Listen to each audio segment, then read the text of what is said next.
yang bisa itu jangan mobil yang lagi bawa muatan. Di jalannya jalan gede, jalan ramai begini spekulasi, gimana kalau nabrak orang? Pak tuh, nyamperin tinggi apa? Naon? Ciraweula nih. Hah? Wiheulah, buta pen enggak apa-apa. Balik. Balik. Pak, harus bisa dibenerkan mobilnya.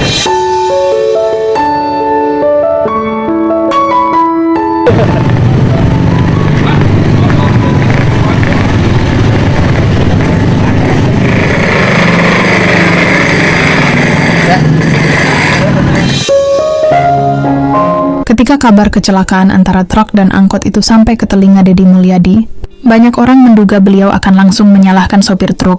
Apalagi angkot yang ditabrak mengalami kerusakan cukup parah di bagian depan, dan penumpang sempat panik berhamburan keluar. Namun yang terjadi justru sebaliknya. Deddy Mulyadi datang bukan untuk mencari kambing hitam, melainkan mencari solusi. Di tengah kerumunan warga yang ramai berdebat, beliau menghampiri sopir truk yang tampak pucat dan gemetar. Bukan marah yang keluar, melainkan pertanyaan sederhana, sehat? Ada yang luka? Kalimat itu membuat suasana yang tadinya panas berubah lebih tenang.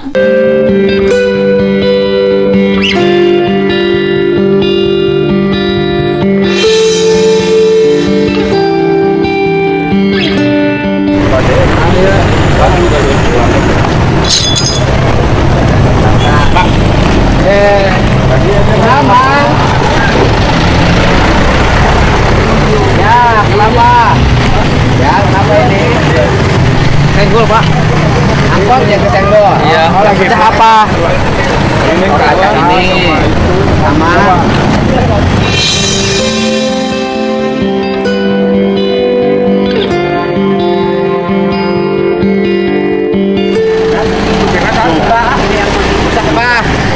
Ini Pak, kaca.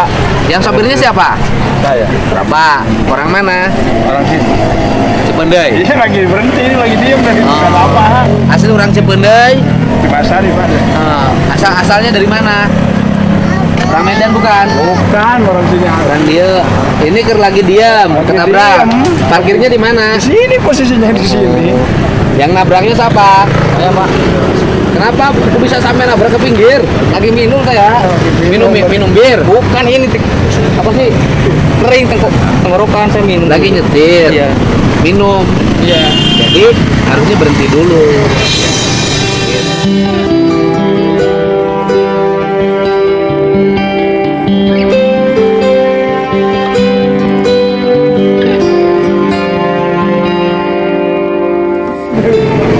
Jadi gimana? Ya, urusannya gimana nih? Bengkel dulu katanya Pak. Gimana? Bengkel. Bengkel. Orang mana? Tadi Pak. Hah? Tadi. Ada di Subang. Iya. Bawa naon sih terkena? Usah Pak. Hah? Usah. Bisa, mau dikirim ke Jakarta. Kan libur pulang dulu. kan mobilnya arahnya ke sana. Saya mau pulang dulu. Asalnya dari mana mobilnya? Oh, mobilnya dari Cikampek. Cikampek. Terus Kemana ke Jakarta? mau ke Jakarta. Ya, saya pulang dulu. Kan itu libur. Nah, jadi nggak boleh merubah tujuan. Saya kasih tahu apa? Jadi kalau sudah tujuannya ke Jakarta, harusnya ke Jakarta dulu. Libur betulnya Pak. Hah? Kan libur. Apanya? Pabrik itu tempatnya. Pabriknya libur. Besok. Tapi kalau diantri sekarang nggak libur. Yang udah itu saya belum Pak. Oh, benar. Jadi pulang dulu mobilnya. Pulang tadi. Di jalan, nyetir. Minum dulu. Pas nengak ini nggak kelihatan. Kaget Pak itu. Kan setirnya agak Ya pas lagi minum kan mobilnya nggak stabil kayak mobil kecil, kan berat, geser, nabraklah ke sini. Jadi urusannya gimana ini? Saya minta kerja. Jadinya berapa ini? Nggak tahu jadi berapa. Kaca doang. Kaca. Kaca ini. Kaca jeung itu. Ini ngitungnya gimana ngitungnya? Itu jangan ngalangin jalan. Dari sini jangan ngalangin jalan. Oh, ini. Sok. Nah, ini kaca. Sini. Ini bapaknya. Ini bapaknya sini. Nah. Berapa ini kalau harus ganti?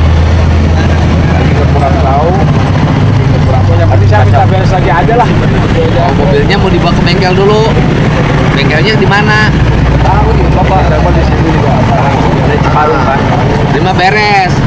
Kira-kira ini berapa yang kaca begini biasanya? Tahu, saya baru belajar Pak itu motor mobil juga. Hah? Lagi belajar. Kok lagi belajar udah bawa muatan sih? Bisa kan saya? Hah? Pengen bisa lah. Belum jadi sopir batangan belum? Itu sopir batangannya punya siapa? Saya, Hah? saya yang satunya. Yang orang Purwadadi siapa? Saya, berdua saudara saya itu kan. Orang Purwadadi dua-duanya. Yang sebenarnya bapak bukan sopir. Karena dia belajar saya. Kenapa belajar di jalan gede? Pengen bisa Pak. Ya pengen bisa seharusnya. Kalau pengen bisa itu jangan mobil yang lagi bawa muatan. Di jalannya jalan gede, jalan ramai begini spekulasi. Gimana kalau nabrak orang?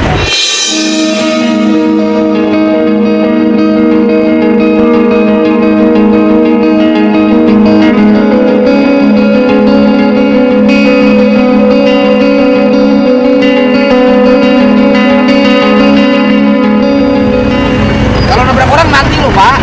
Iya, Pak. Jangan dianggap main-main nih jalan raya. Jadi bapak belum lancar nyopirinnya. Belum.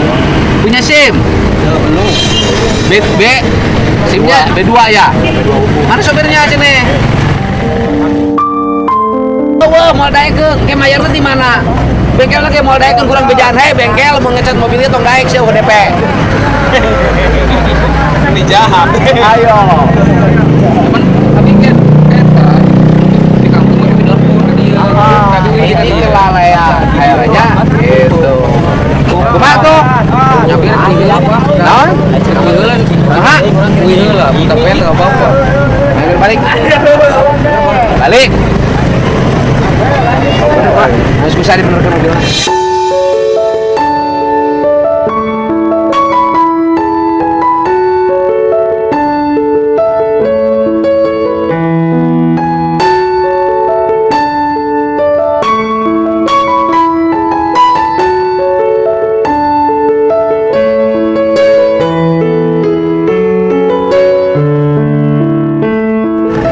Tapi boleh sekali-kali deh. Ya mual Pak. Janji. Janji. Janji. Hah? Janji Pak. Boleh sekali-kali deh. Iya, Pak. Ulah mau mobil, lamun can boga SIM. Iya Pak. Nya. Nya, ulah mobil nyekelan SIM ku ya. Iya Pak. Nya, bisa diganti. Siapa? Balik. Nuhun ya Pak. Panen usah berolot. Nah. Enggak.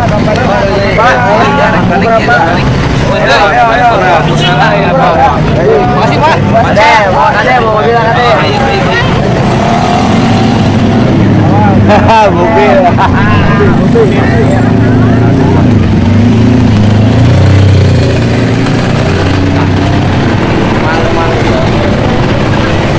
Jangan kabur wae. Salam raja.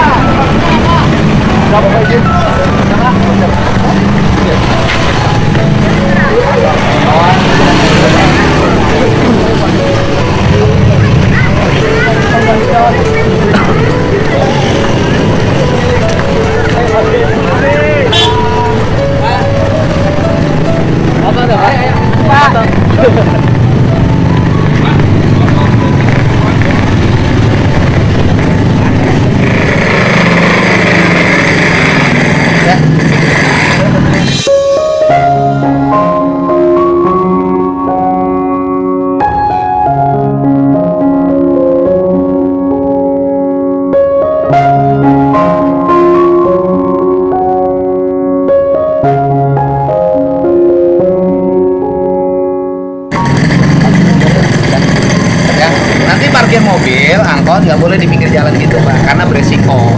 Nanti mobil lewat, nabrak. Baiknya parkir mobil di tempat yang aman. Ya, nggak boleh lagi parkir mobil terlalu lama di pinggir jalan. Karena itu bahu jalan Pak, bahu jalan tuh nggak boleh untuk parkir. Ya, ya. Ya.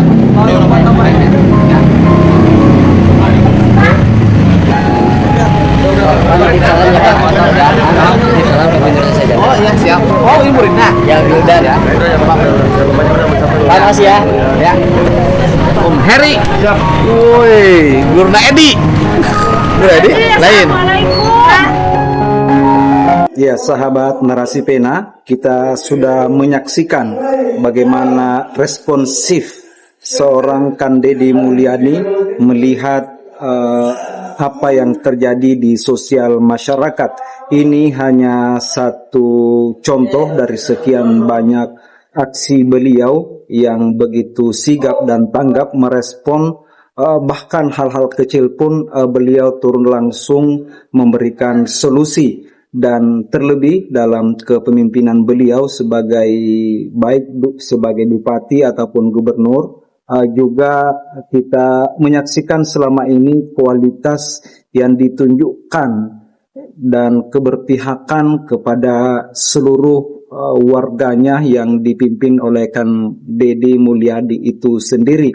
Dan tidak mengherankan karena dari background itu, dari peristiwa-peristiwa yang kita telah saksikan dari gaya kepemimpinan Kang Deddy Mulyadi ini, sehingga publik di tanah air hari ini begitu mengharapkan dan banyak memberikan apresiasi di dalam kepemimpinannya. Dengan itu sebagai catatan apa yang disaksikan oleh publik, sehingga beliau didoakan, diharapkan oleh banyak masyarakat Indonesia ke depan bisa menjadi pemimpin nomor 1 di Republik ini. Bahkan saat ini sudah muncul berbagai survei, termasuk dari apa yang dilakukan oleh Kang Burhanuddin Muhtadi baru-baru ini, yang memunculkan nama sosok yang nomor 1 di Jawa Barat itu, Kang Deddy Mulyadi, sebagai salah satu kandidat ya masuk bursa terkuat di Pilpres nanti di tahun 2029. Apakah itu sebagai capres ataupun cawapres, memang sangat memenuhi kualifikasi dan juga dilihat dari kompetensi dan kapasitas orang Kang Deddy Mulyadi, memang sangat pantas menjadi salah satu kandidat nanti di Pilpres 2029.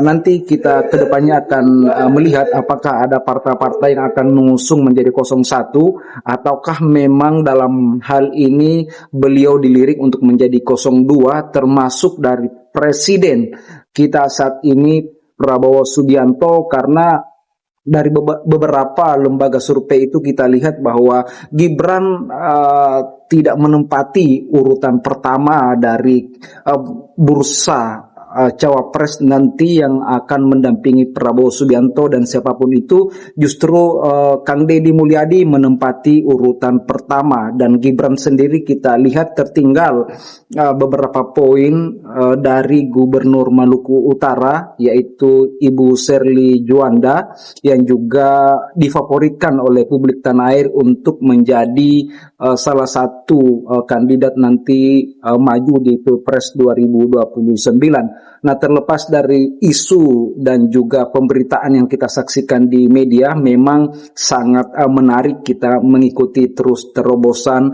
dan juga kepemimpinan Kang Deddy Mulyadi di Jawa Barat. Sekian, terima kasih.